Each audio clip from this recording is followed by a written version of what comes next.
സാമ്പത്തികമായ ബാധ്യതകളും കടങ്ങളുള്ളവരെ കർത്താവ് ഏറ്റെടുക്കട്ടെ. ഏലകൃഷിക്കാർ, റബ്ബർ കൃഷിക്കാർ, റബ്ബർ ടാപ്പ് ചെയ്യുന്നവർ, അതുകൊണ്ടെല്ലാം ഉപജീവനം നടത്തുന്നവർ,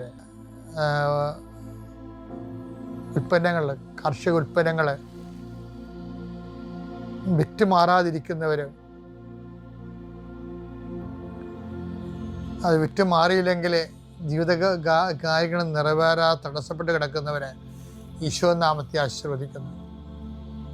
വിറ്റുമാറാനുള്ള സാധനങ്ങൾ, വള്ളങ്ങളുണ്ടാകും, വലകളുണ്ടാകും, വീടുണ്ടാകും, സ്ഥലമുണ്ടാകും, ഇങ്ങനെയെല്ലാം അതെല്ലാം പെൻഡിങ്ങിൽ കിടക്കുന്ന കാരണം എൻ്റെ കടങ്ങളുടെ പലിശകൾ കൂടുന്നവരുണ്ട്.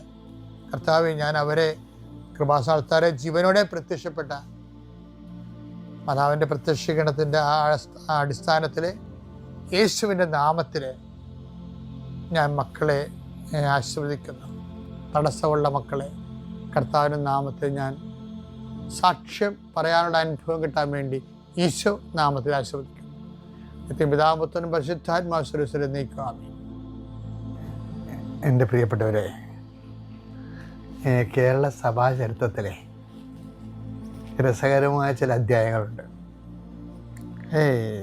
1870 മുമ്പ് ഈ ബെർണാഡ് ബെച്ച്നെല്ലി പിതാവ് വരാപ്പുഴ വികാരിയാത്ത് ഭരിക്കുന്നതിന് മുമ്പ് ഒരു പിതാവ് ഭരിച്ചിരുന്നു. അതായത് 1830-31 കാലഘട്ടത്തിലെ ഒരു പിതാവ് ഭരിച്ചിരുന്നു. അതായത് അദ്ദേഹം ആണ് ബിഷപ്പ് സ്റ്റബിലീനി. ഈ സ്റ്റബിലീനി എത്താതിന് മുമ്പ് ഈ 27, കാരണം ഈ കാലഘട്ടങ്ങളിലൊക്കെ വ്യത്യസ്തങ്ങളായ വലിയ വലിയ സംഭവങ്ങൾ നടക്കുന്ന കാലഘട്ടമാണ്. ഇപ്പോൾ കേരള സഭയിൽ സിമിത്തേരിയൊക്കെ പണിയണത് 1870 തൊട്ടാണ്. ആ കുറേ നല്ല ഭക്ത കൃത്യങ്ങളും പരസ്യ പ്രവർത്തികളുടെ പുതിയ അധ്യായങ്ങളുണ്ടായിരുന്നു.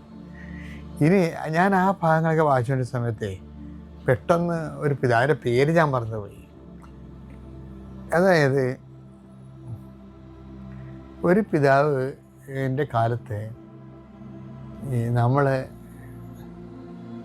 കത്തോലിക്ക സഭയിൽ തന്നെ കുമ്പസാരിക്കണമെങ്കിൽ പൈസ കൊടുക്കണമായിരുന്നു. അത് നമ്മൾ പൈസ കൊടുക്കുന്നത് 2 അണ, 4 അണയൊക്കെ കൊടുക്കുന്നത്. അമ്മ പറഞ്ഞത് 4 അണ. ഒന്ന് കുമ്പസാരിക്കുമ്പോൾ